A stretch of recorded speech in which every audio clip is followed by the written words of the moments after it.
about sa clearance Yes po from my previous company. Since 2020 po, hindi na ako nagtatrabaho sa kanila, and every year po ay nagtatanong ako through email and phone call kung paano ko po makukuha ang clearance ko. Pero lagi na lang po nila akong hindi nasasagot na maayos. Ano po kaya ang mabuting gawin? Question from Claribel. Ito naman ang sagot ni Attorney Micaela Tolentino. Yes, Attorney, go ahead po. Yes po. Ang pwedeng gawin ni Ms. Claribel ay pumunta po sa DOLE or Department of Labor of Employment.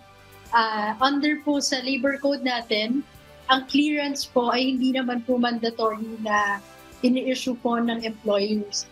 Ngunit, kung nabigay naman po ng employee ang properties po ng employer or nakapag-turnover na po siya ng documents at wala na po itong liability, ay right po ng employee makakuha ng clearance.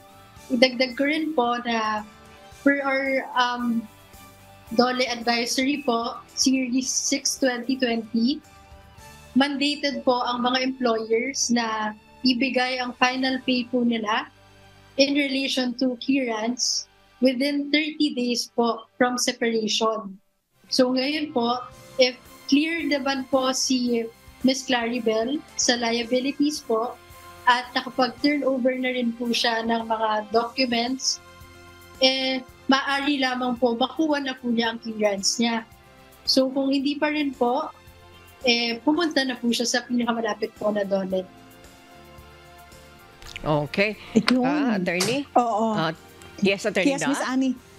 Opo. Alam mo kasi, baka nagtataka yung mga hindi pa nagtatrabaho, mga nakikinig sa atin ng mga estudyante lang. Ano ba itong clearance na to? Okay?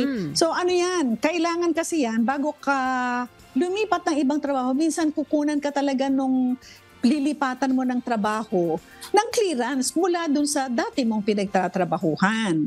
That's correct. And hindi mo nga makuha yung final pay mo. Yun pang isa, Miss Annie.